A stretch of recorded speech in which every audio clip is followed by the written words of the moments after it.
America! The winds be warmin', the smell of searing meats wafting along the gales, signaling the turning of the month mid-year to the dog days. The sun be over the yardum from rise to set, every backyard a banyan, and it be warm enough for merfolk to go topless, but not just for comfort.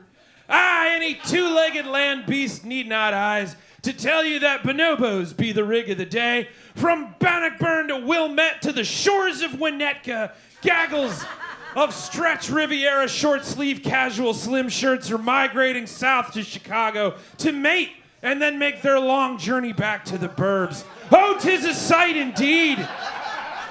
Any Clark riding Uber driver knows the wind is blowing charcoal and draft beers, but 'tisn't just east of Lake Michigan, nay.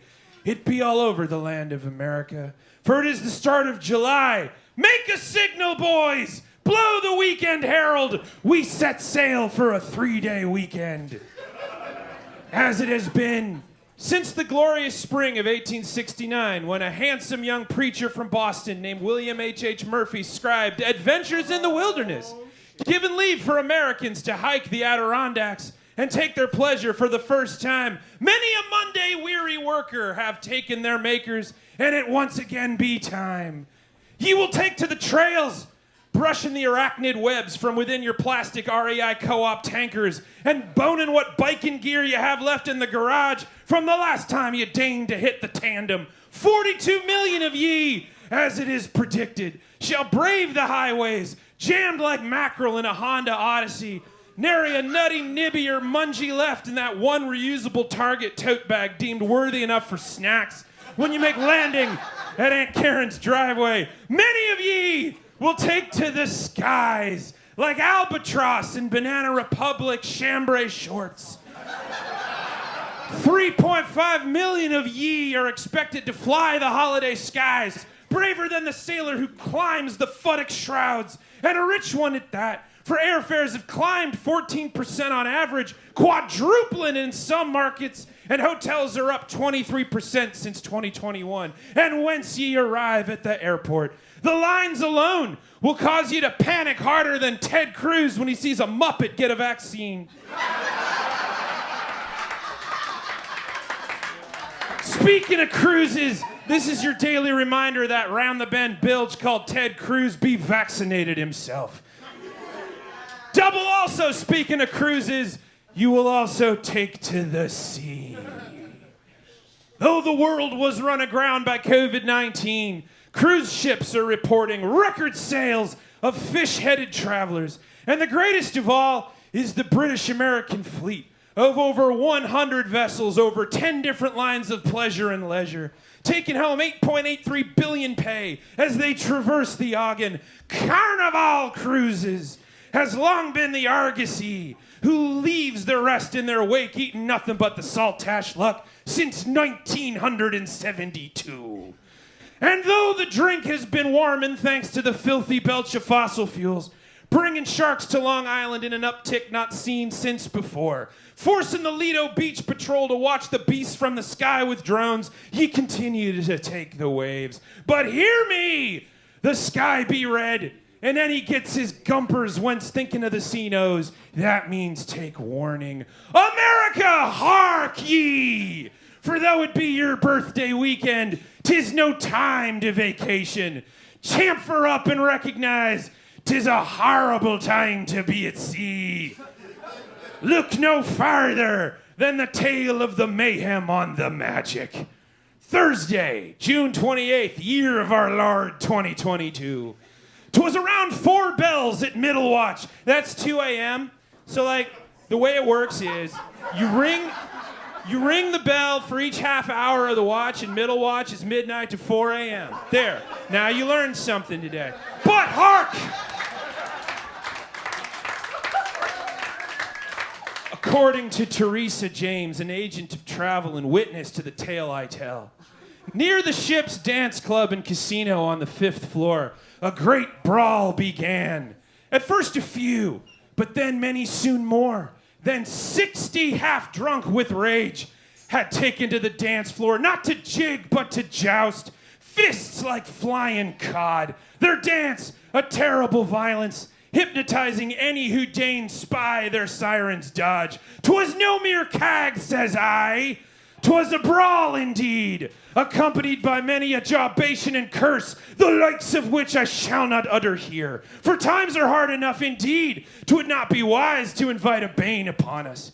A calamity and chaos of 60 or more blasphemed the hollow dance club of the carnival magic that middle watch. Saw it myself, I did, on Twitter, for it had been spied upon and recorded for record, went viral as that which itched many a sailor's balls. Should ye wish to see it yourself, though I caution ye, for 'twas unrestrained as a thresher shark, says I.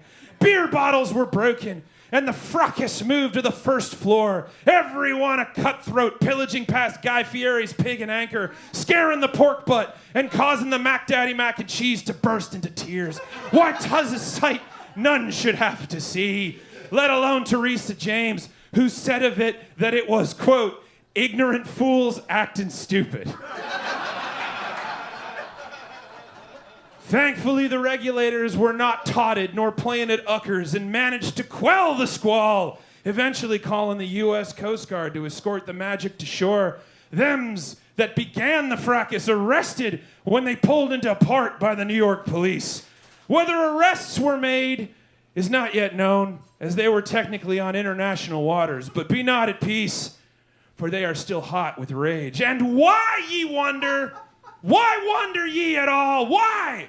Wonder is a fool's folly, falling face first in fear when the answer uncovered. It turns out, because there was a couple on the ship that coerced another person into joining them for a night of basket making of all things. You know what I mean. Tangle toes, a cabbage boiler, a fanoodle, an arrival at the end of a sentimental journey, reveling the ball of yarn, shooting twixt wind and water. Oh, don't make me say it, lest I be judged upon my arrival to the gates. Saints preserve us, 'twas a threesome. Like, for real, okay? There was this couple that got in a threesome with someone else who didn't tell their partner. Their partner found out and opened Satan's can of whoop ass on the dance floor of a carnival magic, causing bedlam on the seas that day, my friends. Ignorant fools acting stupid indeed, Teresa James, indeed. 'Tis here my tale ends. But yours begins, America. 'Tis your birthday weekend. But 'tis no time to celebrate. Not just because to do so at sea might invite a post-fuck throwdown amidst the Mai Tais and jalapeno poppers, nay. But it's because the times are not quite right for a vacation. Now is not the time, when the blood is too high and the fear is too thick, to travel away and celebrate your independence. Now is the time to protect those that are quaking, those that are not sleeping, those that are not sure whether and how they will make their way in this country. So hear me, America.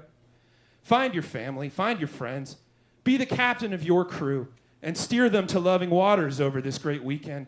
And on your finished decks, grill and drink to the health and safety of others, not yourself. Raise your rations to a changing wind, a hopeful gale, and peace someday. But for now, we drink to the fight ahead, for now is no time to rest. 'Tis time to rise and regroup and ready yourself for the voyage ahead, for it will be rickety and dangerous and filled with sharks. And those that call themselves leaders are too busy yelling at Muppets, and they're eating the boat, so grab an oar and row before it sinks to the bottom. So to ye, America, I wish a hearty happy birthday and a sailor's toast.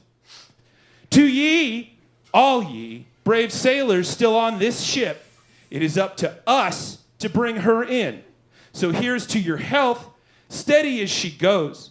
May you all survive this wretched battle, learning from the tale of the mayhem on the magic, and have threesomes so epic enough to start a 60-person brawl. I love you. Good night.